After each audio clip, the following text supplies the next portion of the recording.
So, Howdy, everybody. I'm JR. and I'm Stacey. And to keep the lights on for this podcast, we went out here and a sponsor decided to sponsor the show. So let's give them a moment to do what they do. For something that makes your commute more exciting, or need the perfect soundtrack to your workout? What about a great story to help you unwind after a long day? Well, we've got you covered. Sports Will Save Us All, hosted by Sasha Graham, is the perfect podcast for all these moments. Whether you're stuck in traffic, crushing your workout at work, or just relaxing with your smart speaker, this podcast brings the best stories from the world of sports. Every week, Sasha dives into the moments that make sports so much more than just games. They're life-changing and truly inspiring. From epic comebacks to stories of community and perseverance, Sports Will Save Us All shows you how sports have the power to bring us together and make us better. It's the perfect listen for your daily commute, those sweaty, inducing workouts, or when you just need a dose of motivation and inspiration. No matter when or where, Sports Will Save Us All will keep you hooked. So next time you're on the go, ask your smart speaker to play Sports Will Save Us All, or find them on Spotify, Apple Podcasts, or wherever you listen to podcasts. Subscribe now and let the stories begin. Make sure you follow the action at www.sportswillsaveusall.com and enjoy Sasha Graham and her amazing podcast. What's going on, everybody? This is your boy King Germ, one half of Pod and Saved Our Marriage. Each and every Friday, Queen Germ and myself drop an episode to show the people how Pod and Saved Our Marriage. Now, we're not like most married couples. Most of the time we disagree, but that's the beauty of the show. So, when you get through listening to Sparrows UnderReview, come give us a listen. Each and every Friday on any DSP, go look for Pod and Saved Our Marriage.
Welcome to Sparrows UnderReview. My name is Stacey.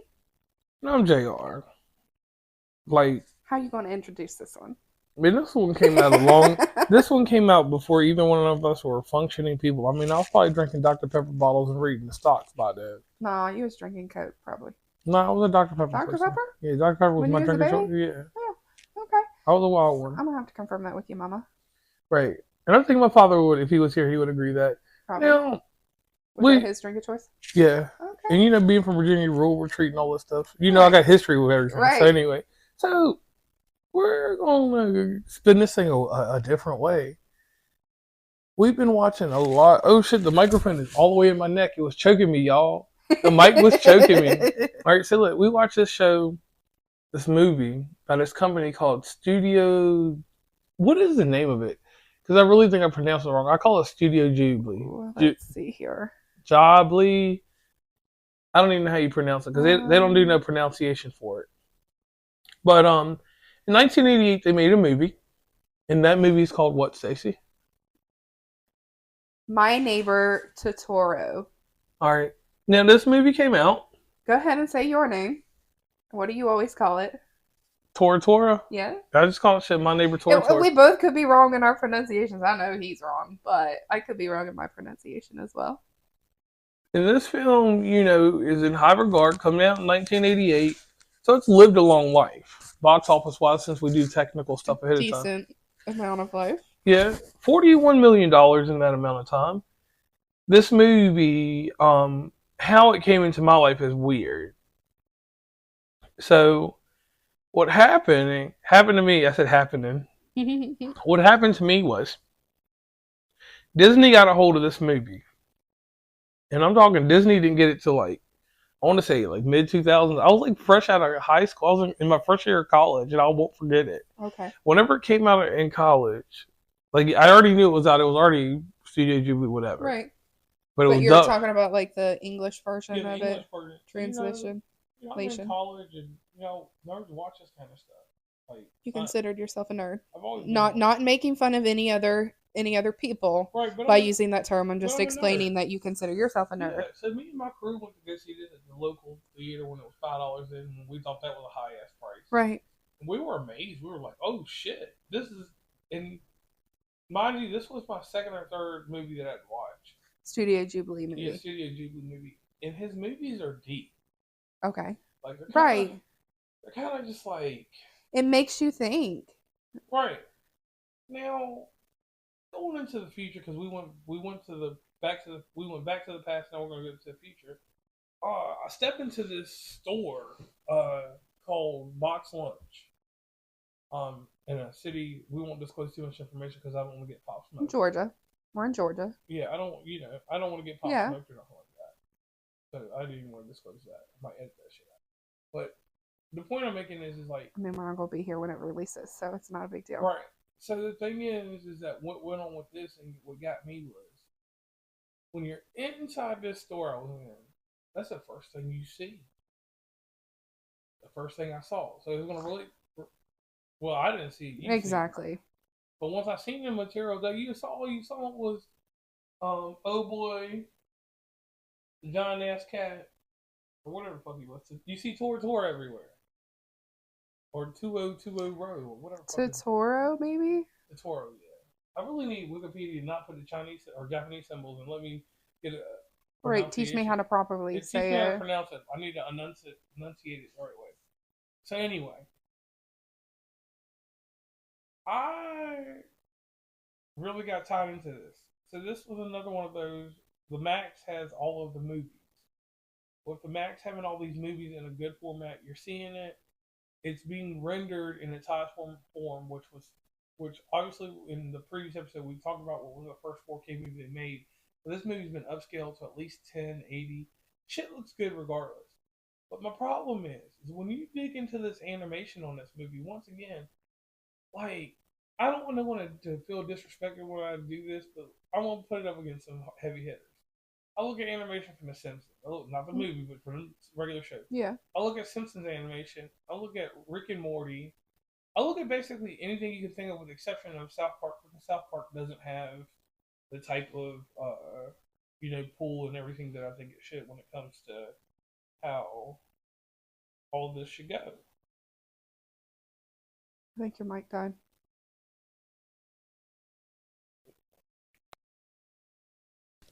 I'm sorry, you all. I didn't have my mic on. So we probably lost a lot of crap. But anyway, we go with the flow on the show. Right. I think you're dying. Do you have a cord you can plug in and use at the same time? Or do you want to share my mic? I should have a cord. Let me plug a cord into this so I can still use it. You might just have to hold it for a minute.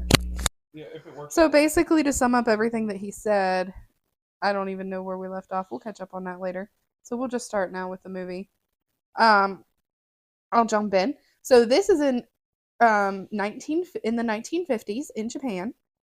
We have a professor, and he is raising his two daughters. It says they're estimated 10 and 4. And you have to have some either type of what is the term I'm looking for? You have to have some type of imagination. Yes. And you have to realize that these are cartoons, they're animation. It's to us, it's fiction. So that remembering all of that stuff, it makes for a good movie.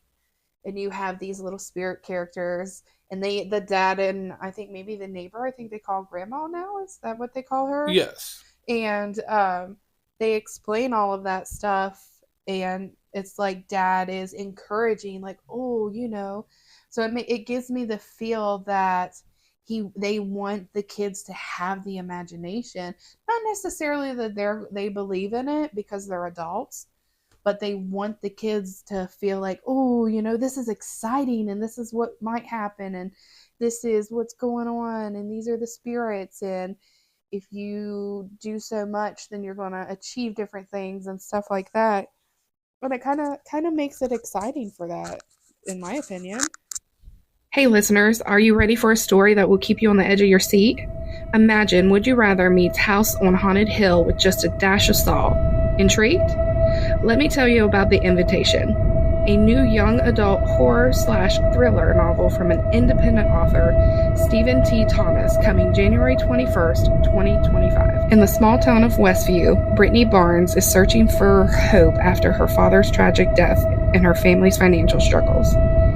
When she and her friends are invited to a luxurious dinner party, it feels like the break she desperately needs. But this isn't your ordinary party. The wealthy and mysterious host, Mr. Carl Cummings, has something far more sinister planned. What begins as a glamorous evening quickly turns into a series of acutely distressing trials, tests of bravery, morality, and survival. The Invitation isn't just a survival story. It's an emotional roller coaster that explores loss, hope, and the strength of human connection. It's perfect for fans of dark twist and high-stakes drama. Mark your calendars for January 21st, 2025, because this is one release you don't want to miss. Pre-order your copy of The Invitation now and prepare yourself for a night you'll never forget. Head on over and pre-order your copy at Barnes & Noble or Amazon. The Invitation. How far would you go to survive? Now, my take on this, and this is one of the things that's never happened in an episode, microphone died. And shout out to anybody that uses lavaliers real quick. This movie is fantasy. Its reality is way different than anything else, with the exception of Porco Rosso, because Porco Rosso kind of had that kind of had a realistic vibe to it too. It was flying pigs, wasn't it, Porco Rosso? Yeah, it was. Well, yeah. So with this one right here, I think the thing that got me was the motherfucking cat bus. The cat bus hooked me up, had me in a place, and then from that point on, I was hooked. Well, because, and I like that how they did it. You had the youngest daughter that was more of the receptor of the fantasy things and the not necessarily could be real type things.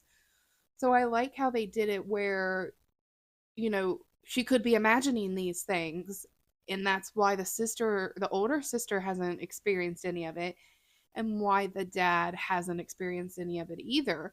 Now, this is like a lot of the other Studio Ghibli movies that we've seen. The mom is in the hospital for whatever reason. They basically just said that she is sick, and when she gets better, she'll be able to come home. It doesn't give you a whole lot of information that I remember about it. But then eventually, just something happens with the older daughter, and I think they went to go get the dad, or maybe something happened with the mom. So she got the ability to be able to actually believe in that stuff that the sister was telling her. So then all of a sudden she was able to see My Neighbor Totoro, and the cat bus, like you said, and the cat bus shows up when they're waiting for their dad, which was kind of exciting. Okay, and I like that too. Now let's get into like something deep, impactful parts about this movie. This movie to me is the standard. It's only one movie ahead of it called Spirited Away, which was my first dab into this. And at the time of this recording, Stacey has not made that venture yet, but she's seen the ghost character from it. And these are the characters. Totoro is the notable character that you see tied to anything that has to do with Studio Ghibli. It is a movie that resonates with everyone. I have never met someone that doesn't put this in their top 5 of these types of movies. Honestly, to me, it's my number 1 movie. Spirited Away is a different thing. Spirited Away and Kiki's Delivery are 2 different ones. So I'm going to do this, and I'm not going to make this long episode because we've been doing animation for quite some time. I want to say this. This movie sits in a vault. It's in my top 100 movies. It's not a top 10, top 20, or anything like that, but it fits somewhere in the fold. It would be something that if I had a child around me that was around the ages of 5, 6, 7, not higher than that. Depending on your child. Or if your child liked Japanese animation. I wasn't telling you to lean the mic towards me. I was telling you to lean in a little bit so we could share the mic a little bit better. All right. So to finish up my little part, and I'll just hand the mic back to you. All I want to add in this is that this movie gets a distinct pleasure of when it was enhanced by Disney and brought aboard the way that Disney does their thing, which we know Disney does subliminal stuff because Disney has you out here doing things that you don't think you're going to do. Because look how people shot for Lilo and Stitch. I'm not saying any names. But anyway, the whole deal that I'm throwing out here is this. This movie will be great in any arsenal and collection. And my thought is this is something that you should truly, honestly watch if you are a movie connoisseur or you want to dip and dab into animation. Now, Stacey, your take. I mean, I think you said it pretty good there. I feel like this so far is my favorite movie of the Studio Ghibli movies that we've watched. I definitely recommend that everybody go out and watch it if you love animation. If you hate animation, just skip it. Whatever, we don't care. That's your opinion. But I enjoyed it. I think you got a lot of I don't want to say educational information, but more like what am I looking for? Because it wasn't really that educational, but it was to make you feel good type movie when it comes to family related things, to show that at the end of the day, you know, my mom might be in the hospital, but I still have a sister and I have a dad that I know is going to be there no matter what. Okay. And so it's not going to be in my, like I said, it's kind of like I said in one of the previous episodes, I'm not huge into animation type things specifically. So I might not necessarily recommend it to somebody. Just because I might forget about it and might not think that they are going to enjoy that type of movie. If it is somebody that I know is going to like it, yeah, I'm going to recommend this one. Like, this is my favorite movie so far. Make sure you watch it. But for maybe the older people, if I'm talking to them, I might forget about it and not recommend it because of what it is. Okay. Now, with me, I would recommend this movie. I wouldn't go through too many hardships with it.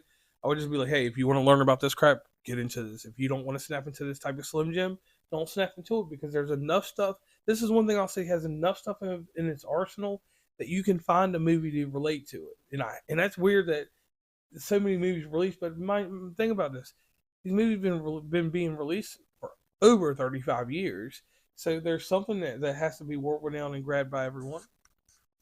So one thing that we didn't get to in the beginning of the movie, like we did the beginning of the episode, like we did the last one, in the Disney adaptation of this, the voice adaptation, we had Dakota Fanning and her sister, is it Ellie, however you want to say it, her sister was in there. And I was kind of excited about those two being in there because I'm like, oh snap, like I know though at least Dakota Fanning's name.